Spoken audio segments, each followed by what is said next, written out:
할렐루야. 하나님 살아계십니다. 살아계신 그 하나님의 은혜와 평강과 축복이 저와 여러분들과 또 영상으로 예배하는 모든 분들에게 함께하게 되기를 주의 이름으로 축복합니다. 운동을 할 때 저 사람이 잘하는 사람인지 못하는 사람인지를 쉽게 구분하는 방법이 있죠. 힘을 잔뜩 주고 있으면 저 사람은 초보입니다. 운동하면서 제일 많이 듣는 말이 뭐냐면 힘 빼세요. 아니, 힘을 빼면 어떻게 힘을 줘요? 근데 힘을 빼고 나면 그 다음에 뭐를 알 수 있냐면 어떤 때 힘을 주어야 효과가 있는지를 알게 되죠. 그래서 모아지는 힘이 있는 때가 있어요. 12월에 들어오면서 계속 드는 생각이 있습니다. 사람에게 준 힘, 지혜, 능력 이런 것을 어떻게 사용해야 될까? 어떻게 사용하는 것이 효과적일까? 무엇을 위해 써야 할 것인가? 또 무엇을 위해서 내가 그것을 어떻게, 어떤 방법으로 활용해야 될 것인가 하는 것들에 대한 고민을 하게 되죠. 내가 가지고 있는 힘을 엉뚱한 데서 쓰는 사람들이 있고요. 그럴듯해 보이는데 효과 없는 일에 쓰는 사람들도 있고요.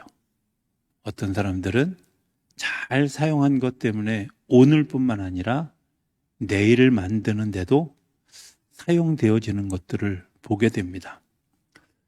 오늘 본문의 이야기 가운데 이런 이야기가 있습니다. 어떤 바리새인이 예수님을 초대했습니다. 예수님이 그 집에 들어가게 되었습니다. 그런데 예수님이 그 집에 오셨다는 이야기를 듣고 어떤 여인이 그 집에 찾아온 거죠. 바리새인은 초청하지 않았는데 이 여인이 들어오게 되었습니다. 예수님이라고 하는 분을 통해서. 바리새인의 마음이 불편한 거죠. 예수님은 청해서 오셨는데 이 여인은 불청객입니다. 청하지 않은 사람이죠. 이 불편한 마음을 노골적으로 드러내기 어려우니까 가만히 이렇게 이야기합니다. 저 사람이 죄인인 것을 저분이 선지자라면 알 수 있을 텐데 모르는 거 보니까 선지자도 아닌 것 같고 저 죄인인 여자가 온 것도 불편한 마음을 동시에 드러내게 되었습니다. 여기서 우리가 사람을 보는 관점을 한번 보게 됩니다. 그 사람을 어떻게 보고 있는가 하는 거죠. 우리 대부분의 생각은 사람을 과거로부터 현재에 이르는 현재 완료형으로 봅니다. 그 사람이 과거에 어땠습니다? 그 사람이 과거에 이랬습니다. 그리고 그곳에서 좋은 점도 있지만 나쁜 점, 특별히 잘못되어진 점에 대해서 평가하고 판단하고 그 사람의 인격을 결정합니다. 그런데 제가 비교 종교학을 보면서 보니까 기독교하고 다른 종교가 전혀 다른 관점이 있어요. 그 관점이 뭐냐면 불교도 죄를 지으면 권선징악 이렇게 얘기해서 반드시 벌을 받고 또 심지어 내세에도 사람으로 태어났는데 쥐처럼 살면 쥐로 태어나고 개처럼 살면 개로 태어나고 이게 좋게 얘기하니까 이런 거지 거기다 뒤에 새끼를 붙이면 되게 이상해지는 일들이 일어나잖아요. 뿐만 아니라 코란에도 죄를 지은 사람들에 대해서 엄벌하도록 그래서 한 손에는 코란을 들고 한 손에는 칼을 들고 죄 지은 사람들을 처형합니다. 그런데 놀라운 것은 성경은 죄 지은 일을 드러내지도 않는 것뿐만 아니라 죄를 지은 사람들이 가지고 있는 미래를 약속해 주시고 그 미래를 축복해 주신다는 거예요. 성경이 보는 가치관과 세상이 보는 가치관이 너무 다르다는 것을 발견하게 돼요. 오늘날 많은 사람들이 예수를 믿으면서도 여전히 현재 완료형으로 세상을 봅니다. 저 사람 과거에 이렇게 살았기 때문에 오늘 이런 대접을 받는 게 당연해. 저 사람이 과거에 이렇게 살았기 때문에 당신은 청하지 않은 손님이야 라고 하는 관점입니다. 그러나 예수님은 우리에게 어떻게 내가 비록 지금은 시몬이라고 하는 이름, 내가 모래알 같은 사람일지라도 내가 나와 함께 내 일을 걸어 내 약속을 믿으면 너는 베드로 반석이라고 하는 모습으로 되어질 것이다 약속해 주시는 거예요. 오늘 우리를 향해서도 주님은 현재 완료형으로 우리를 생각하지 않으십니다. 우리를 바라보시면서 내가 너를 이끌어 내일 5년 후, 10년 후, 20년 후에 내가 너를 이끌고 갈 것이고 영원한 그곳에까지 내가 너를 이끌고 가실 것이다. 주님께서 약속해 주시는 거죠. 선지자는 말 그대로 다른 관점을 보는 겁니다. 우리가 늘 보는 오늘까지의 삶이 아니라 오늘 이후의 삶을 보게 되죠. 그런데 이런 문제가 있습니다. 여전히 죄인이잖아요. 그렇게 본다고 해서 죄인이 아닌 것이 아니잖아요. 그런데 그 부분에 대해서 주님은 정확하게 이렇게 질문합니다. 40절에 보면 예수께서 대답하여 이르시되 시몬아, 시몬은 베드로의 옛 이름입니다. 베드로에게 이렇게 질문합니다. 내가 너에게 이를 말이 있어.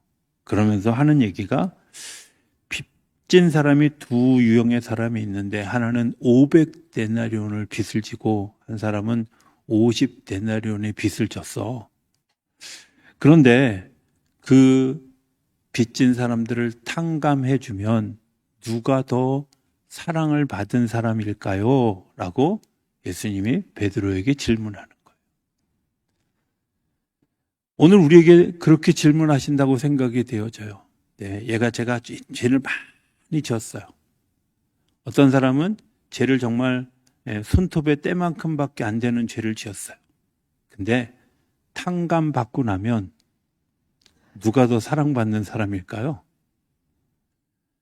내가 그 죄가 사하여졌다면 누가 더 하나님의 사랑을 크게 느끼게 될까요? 그게 예수님의 질문이에요. 목동에 가면 한사랑교회라고 하는 교회가 있는데 지금 담임하고 있는 목사님, 전임 목사님이 임영훈 목사님이라고 하는 분이 계십니다. 저희 신학교 때 부흥회 오셔서 신학생 부흥회 오셔서 말씀을 전하시는데 같이 이렇게 동행하던 소위 9명인지 7명인지 되는 부흥단에 이렇게 친형제 같이 지내는 분들이 있었어요. 뭐 이름 되면 알만한 뭐 김국도 목사님이라든지 또 뭐 김승현 목사님이라든지 이런 분들이 그 멤버들이었습니다. 다 뭐 교회가 이제 굉장히 이렇게 목회를 크게 잘 하는 분들이었는데 그 당시에 임 목사님은 그렇게 큰 교회도 아니었고 목회도 늦게 시작했고 이제 이래서 제일 끝에 가 있는 그분이 그 끝에인 것처럼 마지막 시간에 강사로 나오셔서 당신이 했던 말이 기억이 납니다. 지금은 저 친구들이 다 앞에 가고 나는 뒤쫓아가는 것 같지만 어느 날 주님이 뒤로 돌아갔 그러면 자기가 1등이라는 거야. 여러분들 하나님이 우리의 삶을 회개한다는 말은 뒤로 돌아가 하는 거잖아요. 내가 이제까지 살아왔던 삶은 빵 아니야. 이제 뒤로 돌아가. 그러면 누가 1등이에요? 죄 많았던 사람이 1등이에요. 엄청난 죄를 지은 사람이 1등이에요. 왜? 주님의 사랑을 경험했기 때문에 그 사랑이 너무 커서 주님 없이 못 사는 삶으로 바뀌어진다는 거예요. 근데 당신이 그렇게 말하고 난 다음에 정말 놀라운 건 그 9명인가 7명 중에 제일 먼저 감독됐고요. 그리고 지금도 여전히 존경의 대상이 되어지는 좋은 목사님으로 남아있다.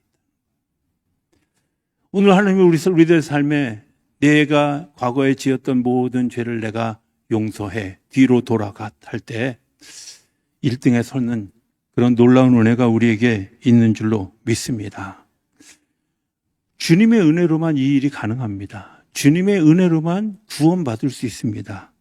믿음으로 구원받는 겁니다. 그런데 우리는 아는 만큼 행동한다고 아니요. 믿는 만큼 행동하는 거예요. 우리가 받아들였으나 행동으로 옮겨지지 않는 것은 믿지 않기 때문입니다. 기도하면 응답받는다는 사실 다 압니다. 그런데 왜 안 할까요? 믿지 않기 때문입니다. 내가 믿음으로 살아가면 승리한다는 사실 다 압니다. 그런데 왜 승리하는 그 길을 걸어가지 않을까요? 믿지 않기 때문입니다. 좁은 길은 생명의 길이라는 거 다 압니다. 그러나 좁은 길로 걸어가기를 싫어하는 이유는 믿음이 없기 때문이죠. 믿는 만큼 행동하는 겁니다. 오늘 행동으로 옮겨졌던 한 사람의 이야기가 오늘 본문에 나옵니다. 오늘 1절 36절에 보면 한 바리새인이 예수님을 초대했습니다. 낯선 사람을 자기 집에 초대하는 일은 이스라엘의 6대 좋은 선한 덕목 중에 하나입니다.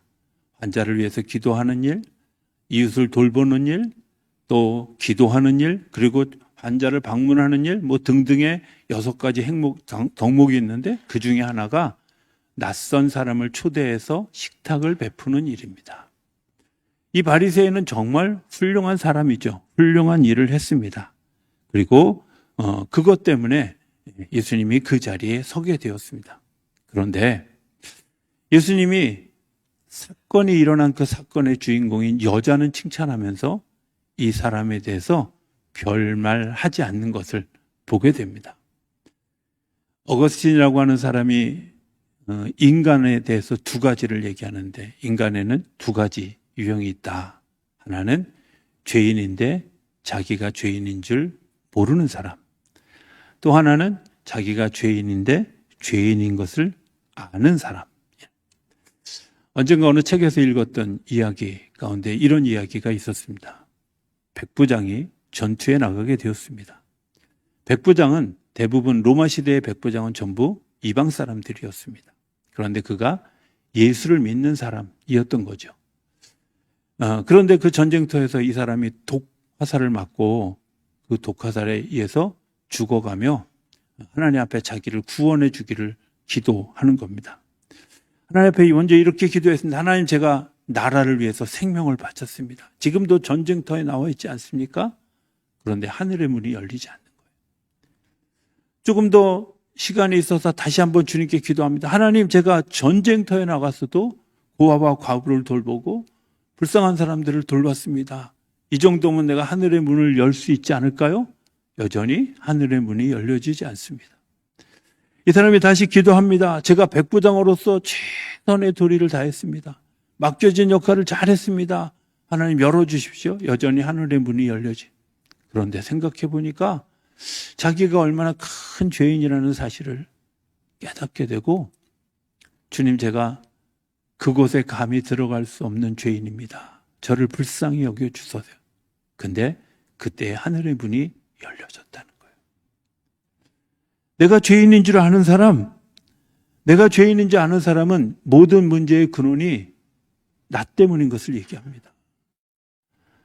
모든 문제의 근원이 너 때문이야 라고 얘기하는 사람은 죄인인데 죄인인 줄 모르고 살아가는 사람들이죠. 가정의 평화를 만드는 2 기둥이 있습니다. 2 단어가 있습니다. 하나는 감사합니다. 하나는 미안합니다. 이 2가지만 있으면 가정에 평화가 있어요. 우리 가정에 왜 평화가 없을까? 오늘부터 집에 가셔서 땡큐와 I am sorry를 해보시면 그 가정에 곧 하나님의 평화가 임하게 될 것입니다. 왜? 하나님이 우리에게 가르쳐 주셔요. 하나님의 은혜를 감사하는 것, 하나님, 제가 죄를 지은 것에 대해서 I am sorry 할 수 있는 은혜를 주셨기 때문이에요. 하나님 앞에 회개할 수 있는 용기, 사실은 굉장히 대단한 용기이지요. 이 여인은 그런 용기가 있었습니다. 그래서 예수님 앞에 나왔습니다. 예수님이 주님을 향해서 눈물로 발을 씻기고 머리카락으로 닦아내고 발에 입을 맞췄습니다. 이 사람이 화를 냈습니다. 바리새인이 이야기합니다. 어찌하여 이 죄인을 용납하십니까? 라는 거예요. 그런데 이 사람이 간과한 게 있었습니다. 예수님은 이에게 이렇게 얘기합니다. 14절에 보면 이 여자를 보느냐? 내가 네 집에 들어올 때 너는 내게 발 씻을 물도 주지 않았다는 거예요. 이스라엘 백성들은 다 샌들 비슷한 거 신고 다니고 요즘같이 아스팔트나 세멘트가 없어서 전부 흙길을 다닙니다. 그래서 집에 들어갈 때 반드시 발을 씻는데요. 내가 씻는 게 아니라 주인이 발을 씻어주게 돼 있어요. 허리를 굽혀서 그 사람의 발을 닦아주는 것이 관습이에요. 그런데 아마 예수님이 들어오실 때 이 사람은 그 허리를 굽혀서 발을 씻어주는 일을 하지 않았던 것 같아요. 자기 과시를 위해서 내가 이렇게 좋은 일을 해 하고 겉으로는 드러났지만 실제로 자기 내면에서는 그런 마음이 없었던 거죠. 실제로 내 마음속에는 그럴 마음이 없었던 거예요. 그런 진정성이 없었던 거죠. 그래서 대충 예수님을 대접합니다. 또 예수님이 이야기합니다. 내가 나를 환영하는 입맞춤도 하지 않았지만 이 여인은 그렇게 하지 않았음을 이야기합니다. 이스라엘 백성들이 샬롬을 이야기하면서 꼭 하는 행동들이 있습니다. 그게 뭐냐면 서로 끌어안고 입맞춤을 하는 겁니다. 우리 만나면 악수하잖아요. 그거와 비슷한 거죠. 그러면서 서로의 평화를 빌고 서로를 축복하는 일들이 있는데 너는 내게 들어왔을 때 입맞춤도 하지 않았다는 거예요. 사람을 존경할 때 하는 일이 있습니다. 거기에 머리에 감람유를 붓는 것인데 기름을 바르는 것인데 너는 내게 기름도 발라주지 않았다. 이 여인은 머리카락으로 내 발을 씻어주고 그 발에 입맞춤을 하고 그리고 내 발에 기름을 부었다는 거예요. 어떤 것이 진정한 일들일까 하는 겁니다. 폴텔리라고 하는 유명한 신학자가 있습니다. 독일 분입니다. 이 독일 분이 미국에 있는 유니온 신학교에서 강의를 하게 되었습니다. 강의를 하는데 이 독일 사람들의 발음과 미국 사람들의 발음이 되게 다릅니다. 굉장히 인토네이션도 다르고 되게 다르죠. 제가 처음에 이스라엘의 성지순례를 가서 이미그레이션을 하는데 물었습니다. 여기 왜 왔느냐? 그래서 제가 투어 왔다 그러니까 그 사람이 뭐라냐? 또르? 이러는 거예요. 또르가 뭐야? 이렇게 생각해 보니까 불어식 발음이 또르더라고요. 투어. 근데 이 독일어 발음은 또 되게 딱딱합니다.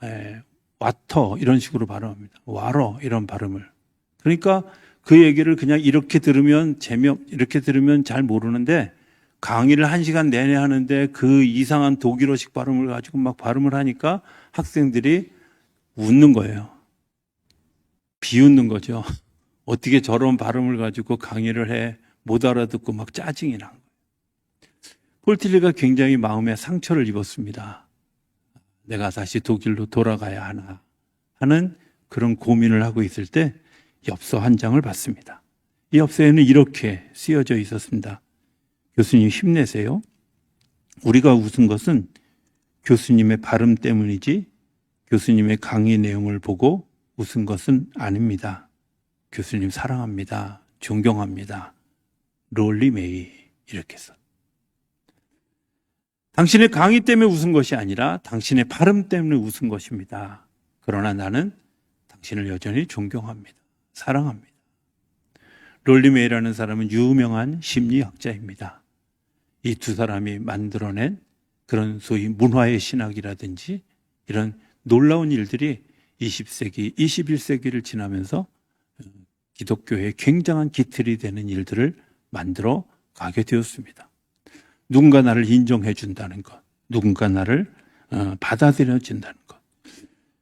회개의 눈물은 감격과 감사의 눈물이 되어지고, 이 감격과 감사의 눈물이 되어졌던 이 여인은 예수님의 부활하신 후에 베드로만큼이나 유능한 여자 지도자가 되어졌다는 겁니다. 주님이 오셨습니다. 여러분들 주님을 누구라고 생각하십니까? 4대 성인 중에 하나라고 보통 얘기합니다. 그렇습니까? 예수님은 한 번도 죄를 지적한 적이 없습니다. 죄인이라고 얘기한 적이 없습니다. 죄를 짓지 말라고 얘기하는 미래 완료형으로 얘기합니다.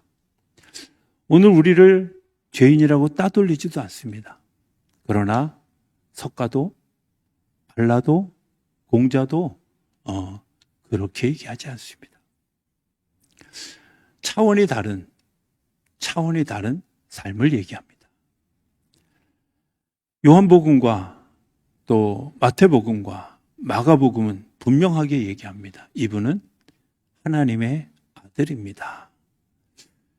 요한복음은 끊임없이 1장, 2장, 3장, 4장 이어가면서 끊임없이 이분의 하나님의 아들인 것을 사람들을 통해서 이야기하는데, 2장에는 가장 고백하기 어려운 예수님의 어머니를 통해서 이분이 하나님이십니다.